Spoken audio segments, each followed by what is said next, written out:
They're not too wild on the court, really. And you can see their age at times.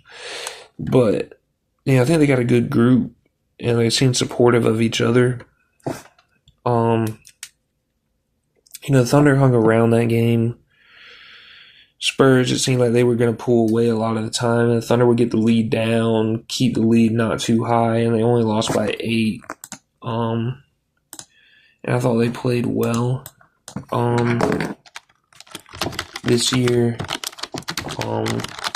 to make it back to the conference finals, sweep your way there, and only lose by 8 to a team that good as the Spurs are. They did better than any conference champion in the past, since we haven't had a repeat champion. Because the Raptors in 2019 won. The next year, they didn't make the conference finals. The Celtics versus the Heat was the conference finals in the East. Then the Lakers won in 2020. Conference finals for the West next year was Suns Clippers, so the Lakers didn't make it. And then the Bucks won in 2021. And then the conference finals for the next year was Celtics Heat. The Bucks didn't make it. Warriors won the next year, 2022. Conference finals for the West in 2023 was Nuggets Lakers. Nuggets win in 2023. Conference finals for 2024 was Wolves Mavs. Nuggets didn't make it. And then the Celtics win in 2024. Conference finals for 2025 in the East was Knicks Pacers. Celtics didn't make it. And then the Thunder were finally the ones that made it. And they took the Spurs to a 7-game series and lost by 8. And, they really could have won game 1. So I don't think they have anything to be ashamed of. I don't think they really have a lot to overreact to, honestly. They're still a championship caliber team. And, I think people make too many changes sometimes when, you just should build and get better together. They got a young team. They can keep getting better. Obviously, the Spurs are going to be around, but I don't think the Spurs are unbeatable. They dropped a game to Portland. They dropped 2 games to the Wolves with a bunch of injuries. And I know that Wolves team plays really good, with all those injuries. And then they were down 3-2 this series. So I don't think the Thunder should feel like they have to do something this offseason. Obviously, they have decisions to make with Dort and somebody else, Hartenstein, I think. And I don't know all about the business side and the salary cap and all that stuff. So they have some decisions to make there. People were talking about should they trade Chet Holmgren, especially for Giannis. But I don't think they should panic. They're still a really good team. There were times during that series where they rose to the occasion when I thought the Spurs were the better team from the outset, and they raised their level of play. They got a bunch of tough players. The only thing they should be ashamed of is the flopping. And the games I watched, 1 through 2, 3, and 7, it was mostly Shea was the one flopping. But I know there was one game where, I think it was game 5. I heard people talk about it, and everybody was mad at how much the Thunder flopped, and it wasn't just Shea. So, and people say the league is going to have to look at that, but so maybe they should be somewhat ashamed of that. But as far as their result, going 7 games, losing by 8 to the Spurs team, being the first team in a long time to make it back to the conference finals after winning a championship, I don't think they should have much to hang their heads about. Chet Holmgren he wasn't aggressive, didn't play good. It's the same thing a lot of people say about James Harden a lot of times. Even though this year I think Donovan Mitchell should have done more than him in that playoff run. But just not being aggressive, not getting shots up. And I get to some degree, because Wemby did the same thing to Gobert, and I really didn't watch much of the Blazers series, just I think part of game 1, and that was it.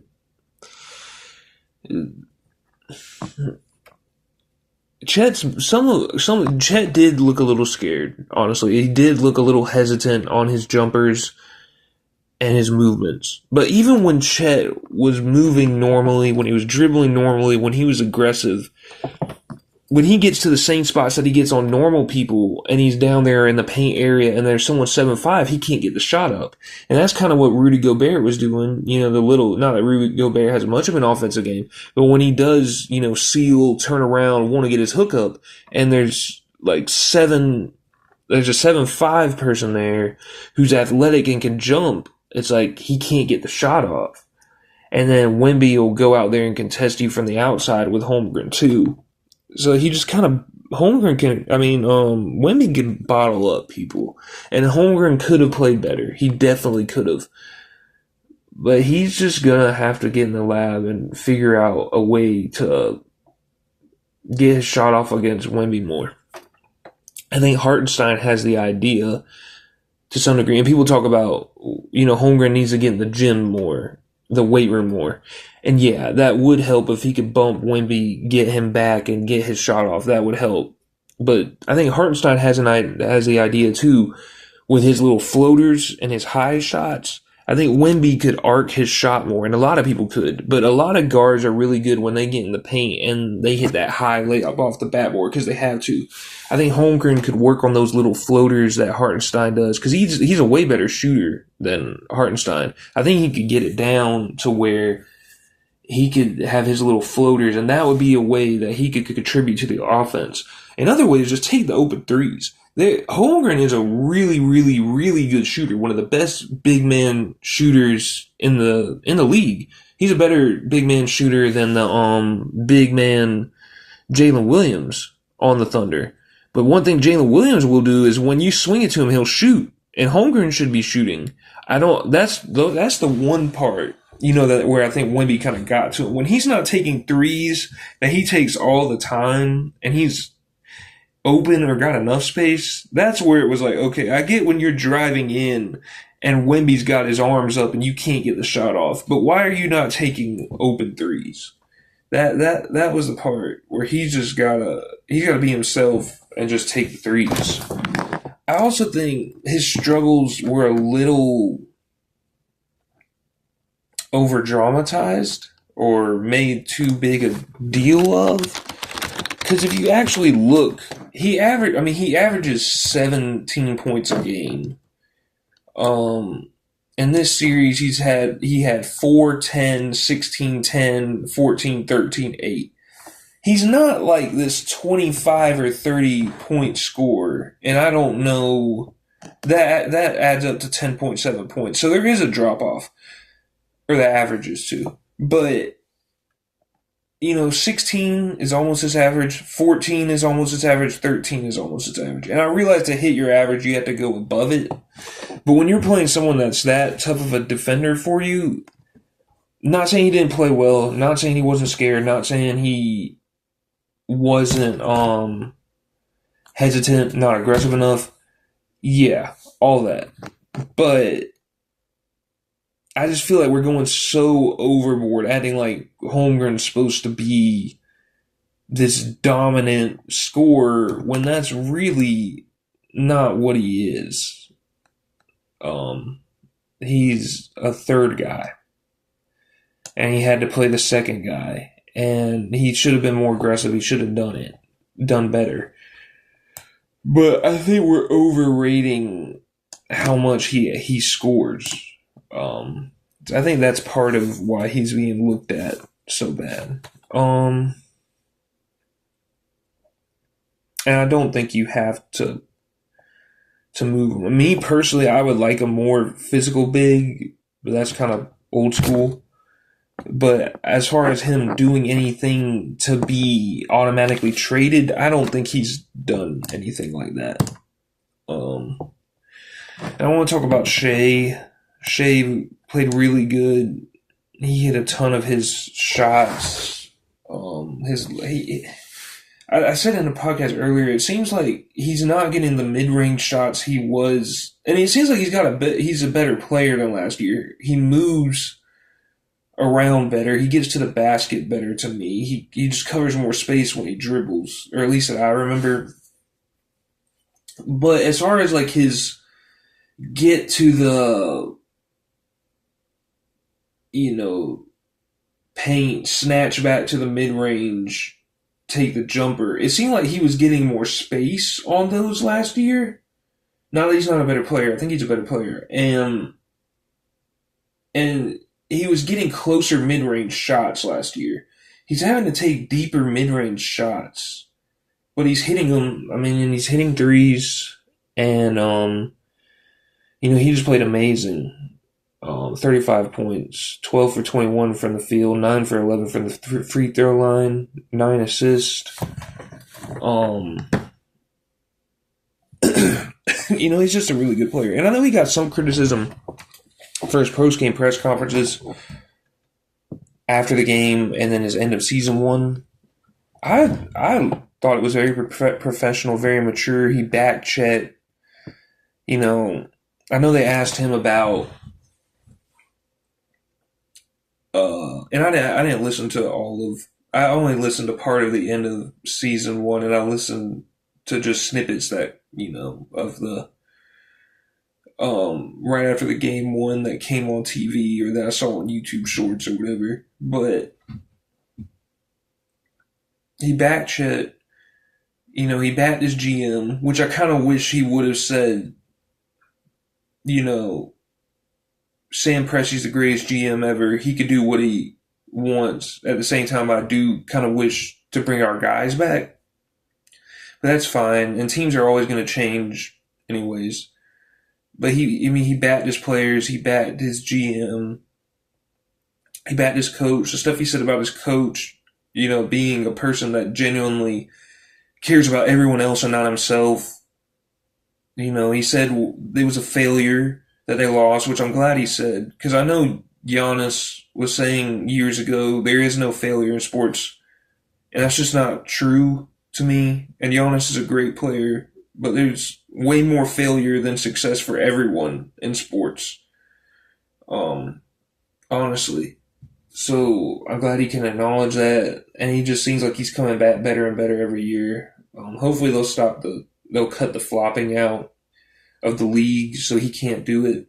I thought he handled, I listened to Scott Van Pelt and his co-host on his podcast, a segment from them, and just how they were just talking about how he handled the loss as far as how he played, how he kept fighting, how he kept hitting every single shot. And they said something like, Scott Van Pelt said, there's a lot of moments during the game where it's like, you have to hit this shot. And that's where all the stupid analytics and stuff like that don't mean anything to me. Because I already said this on this podcast, or, well, not this podcast, but, one of my other podcasts, the I don't know what I'm talking about podcast. Matt Kellerman, I think he's really smart, said years ago that the last shot doesn't mean anything compared to a random shot in the first or second quarter. And that's totally wrong. It's just so much more pressure to take that shot. You can have chills, and even if you don't, you just feel the pressure more of that shot because it means way more. And Scott Van Pelt was talking about, during the game and during basketball games in general, there are so many shots, especially when you're down like 8 points and it's 4 minutes left. It's like you have to hit that shot. And he was saying Shea hit all those shots to keep them in the game, except for one towards the end. And that means something. That's why the Knicks are so good. You take their overall game, they're not better than any of the teams in the Final Four or the semifinals or whatever. But it's because when it gets down to the end, Brunson and Bridges are going to hit every shot just about that you need to, just like Brunson did in game one. And I think Bridges hit one of those shots too. And, for Shea Gilgeous-Alexander to keep them in it by hitting those shots and then just handling the post game, like a professional, like a man, like Scott Van Pelt said, it was great to see. So, yeah, I thought he ended up, it was a good look for him, the end of the series, even though they lost. And And overall, I think it's not a bad look for the Thunder. For them to be the first team that makes the conference finals the year after they win the championship in years, with all the, especially with all the second apron stuff going on and how teams don't want to go into that second apron. I thought it was impressive, even though they got to basically keep their players this year anyways, and added Jared McCain, who really helped. So Knicks versus Spurs.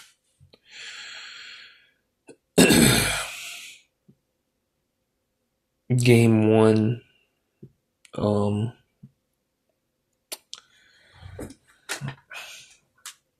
With the Knicks, I thought OG Anunoby played well. I thought he got to the basket, hit some free throws at the end. I think the Karl Anthony Towns dynamic is really interesting because for the past 2 series, Wemby has bottled up Gobert. Gobert really couldn't do much against him when Wemby was on offense.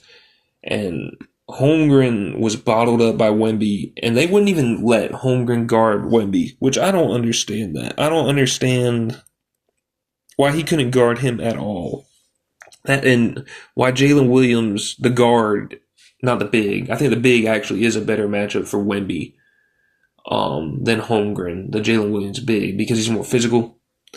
But I don't understand why Jalen Williams is this player who's supposed to be able to guard bigs. I don't see that from him.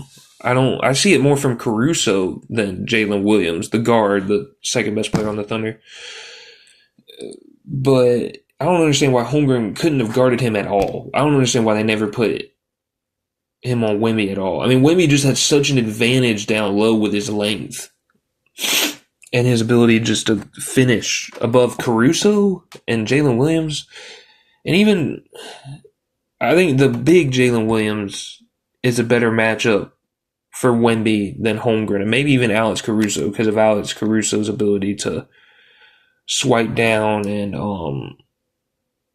create loose balls. But Holmgren's length just would have been a different look at Wemby. And maybe you're feeding Holmgren's fear by telling Holmgren you can't guard the man.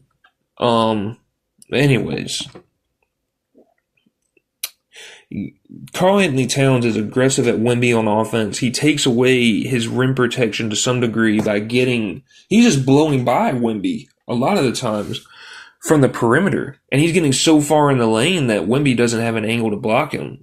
Wemby's got to be better guarding. And Wemby's not that bad guarding, but he can get lazy sometimes, honestly. He's so tall and he's so athletic that he really doesn't always have to be there to contest a 3, and it's still a great contest. But he can't